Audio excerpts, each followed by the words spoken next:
Belief is the state of mind in which a person thinks something to be the case, with or without there being empirical evidence to prove that something is the case with factual certainty. In other words, belief is when someone thinks something is reality, true, when they have no absolute verified foundation for their certainty of the truth or realness of something. In the context of ancient Greek thought, two related concepts were identified with regards to the concept of belief: pistis and doxa. Simplified, we may say that pistis refers to trust and confidence, while doxa refers to opinion and acceptance. The English word doctrine is derived from doxa. Belief's purpose is to guide action and not to indicate truth. In epistemology, philosophers use the term belief to refer to personal attitudes associated with true or false ideas and concepts. However, belief does not require active introspection and circumspection. For example, we never ponder whether or not the sun will rise.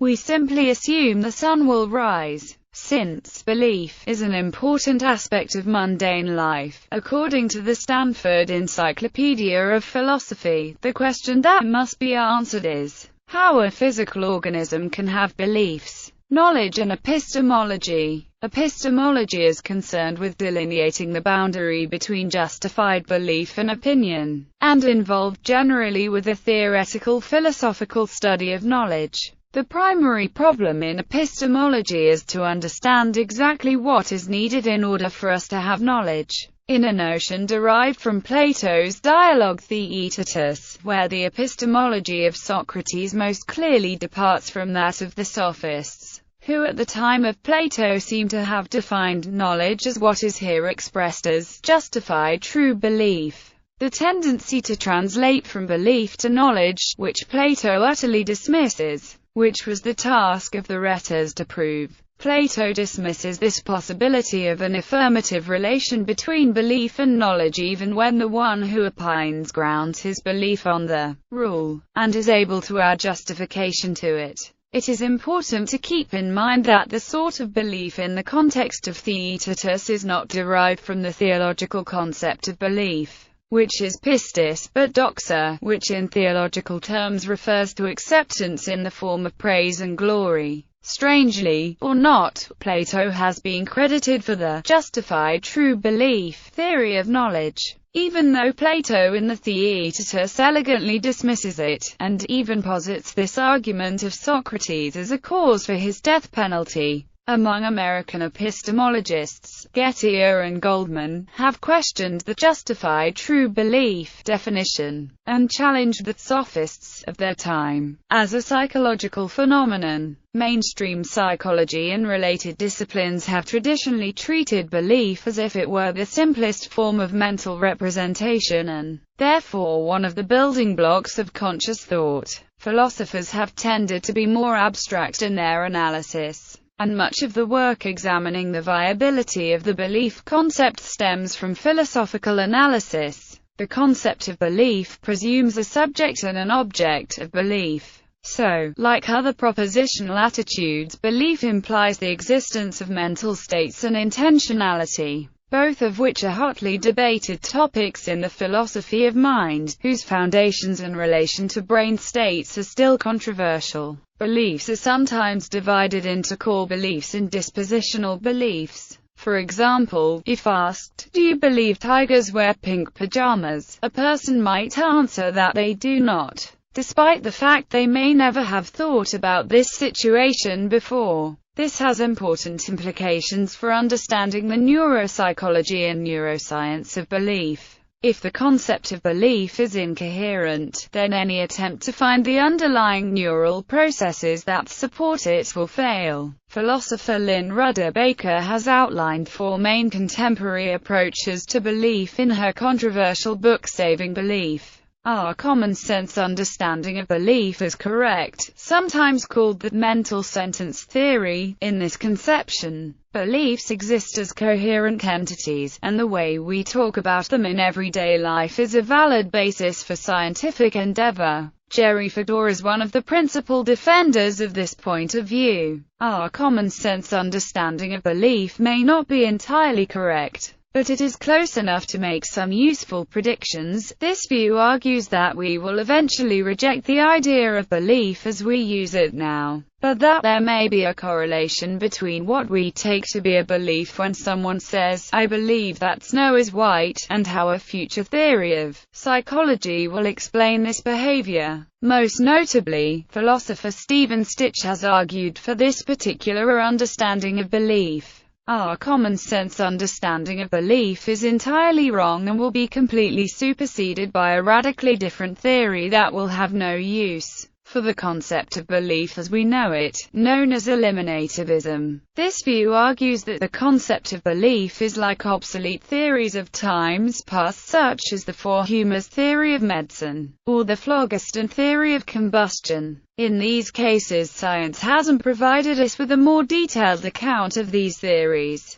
but completely rejected them as valid scientific concepts to be replaced by entirely different accounts. The Churchlands argue that our common-sense concept of belief is similar in that as we discover more about neuroscience and the brain, the inevitable conclusion will be to reject the belief hypothesis in its entirety. Our common-sense understanding of belief is entirely wrong. However, treating people, animals, and even computers as if they had beliefs is often a successful strategy. The major proponents of this view, Daniel Dennett and Lynn Rudder Baker, are both eliminativists in that they hold that beliefs are not a scientifically valid concept, but they don't go as far as rejecting the concept of belief as a predictive device. Dennett gives the example of playing a computer at chess. While few people would agree that the computer held beliefs, treating the computer as if it did is likely to be a successful and predictive strategy. In this understanding of belief, named by Dennett the intentional stance,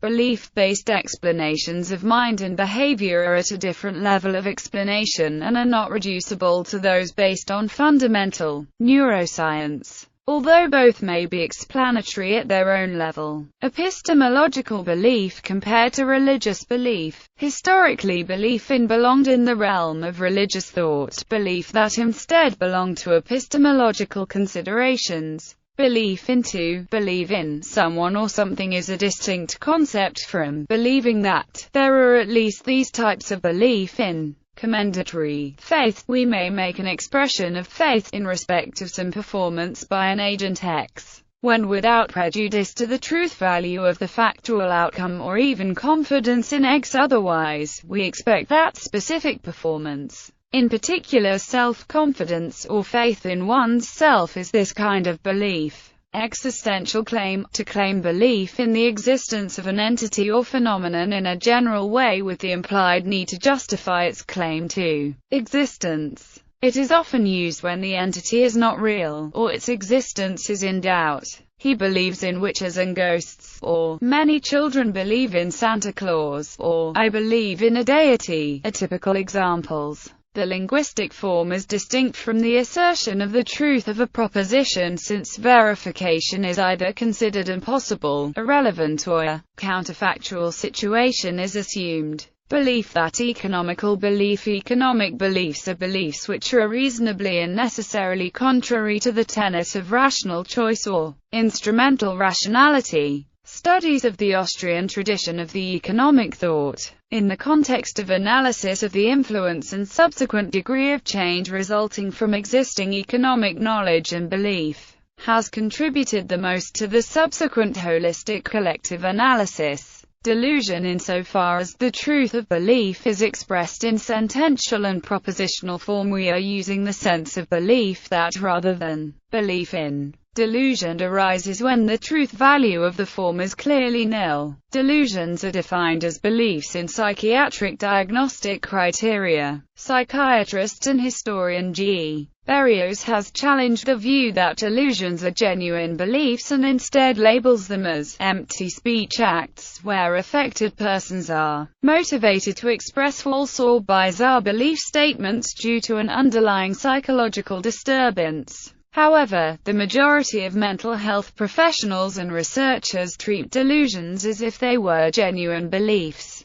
In Lewis Carroll's Through the Looking Glass, the White Queen says, "Why, sometimes I've believed as many as 6 impossible things before breakfast." This is often quoted in mockery of the common ability of people to entertain beliefs contrary to fact formation. Psychologists study belief formation and the relationship between beliefs and actions. 3 models of belief formation and change have been proposed. The conditional inference process: when people are asked to estimate the likelihood that a statement is true, they search their memory for information that has implications for the validity of this statement. Once this information has been identified, they estimate the likelihood that the statement would be true if the information were true, and the likelihood that the statement would be true if the information were false. Thus, information bears directly on beliefs of another, related statement.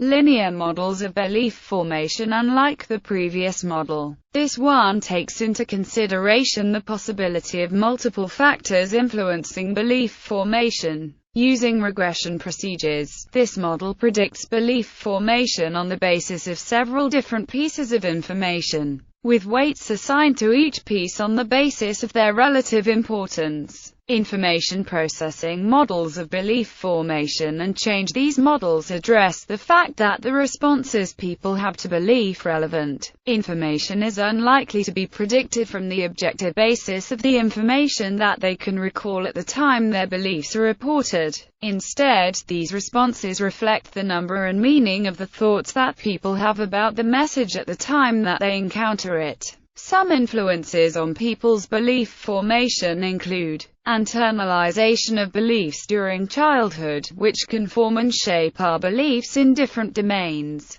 Albert Einstein is often quoted as having said that common sense is the collection of prejudices acquired by age 18. Political beliefs depend most strongly on the political beliefs most common in the community where we live. Most individuals believe the religion they were taught in childhood. Charismatic leaders can form in or modify beliefs. Is belief voluntary? Rational individuals need to reconcile their direct reality with any said belief. Therefore, if belief is not present or possible, it reflects the fact that contradictions were necessarily overcome using cognitive dissonance. Advertising can form or change beliefs through repetition, shock, and association with images of sex, love, beauty, and other strong positive emotions. Contrary to intuition, a delay, known as the sleeper effect, instead of immediate succession may increase an advertisement's ability to persuade viewers' beliefs if a discounting cue is present. Physical trauma, especially to the head, can radically alter a person's beliefs.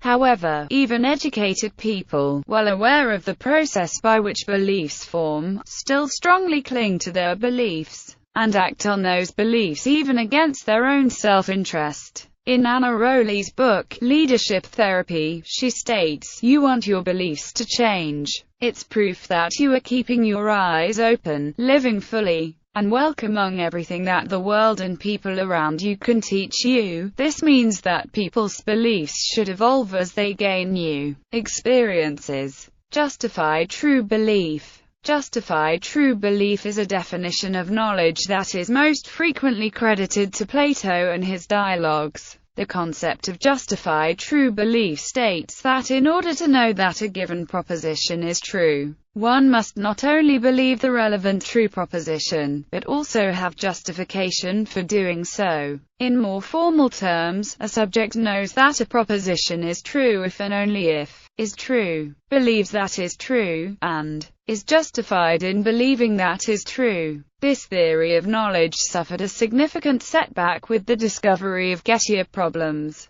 situations in which the above conditions were seemingly met but that many philosophers disagree that anything is known. Robert Nozick suggested a clarification of justification, which he believed eliminates the problem. The justification has to be such that were the justification false, the knowledge would be false. If so, we can say belief becomes knowledge when it is justified. modification. An extensive amount of scientific research and philosophical discussion exists around the modification of beliefs, which is commonly referred to as belief revision. Generally speaking, the process of belief revision entails the believer weighing the set of truths or evidence, and the dominance of a set of truths or evidence on an alternative to a held belief can lead to revision. One process of belief revision is Bayesian updating and is often referenced for its mathematical basis and conceptual simplicity. However, such a process may not be representative for individuals whose beliefs are not easily characterized as probabilistic.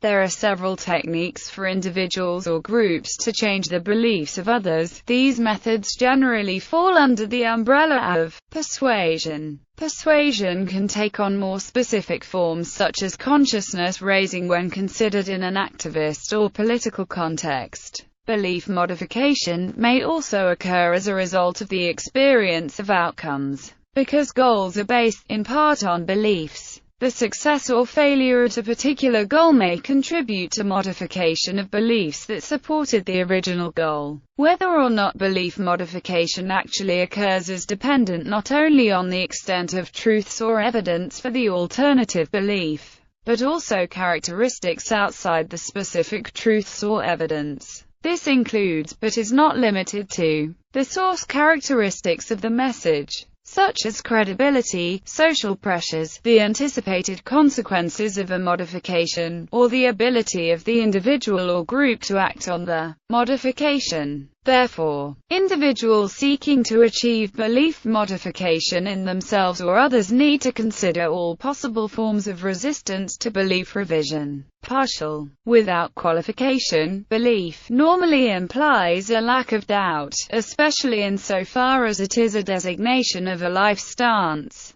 In practical everyday use, however, belief is normally partial and retractable with varying degrees of certainty. A copious literature exists in multiple disciplines to accommodate this reality. In mathematics, probability, fuzzy logic, fuzzy set theory, and other topics are largely directed to this prediction. Different psychological models have tried to predict people's beliefs, and some of them try to estimate the exact probabilities of beliefs. For example, Robert Wire developed a model of subjective probabilities. When people rate the likelihood of a certain statement, this rating can be seen as a subjective probability value. The subjective probability model posits that these subjective probabilities follow the same rules as objective probabilities. For example, the law of total probability might be applied to predict a subjective probability value. Wire found that this model produces relatively accurate predictions for probabilities of single events and for changes in these probabilities, but that the probabilities of several beliefs linked by and/or do not follow the model as well.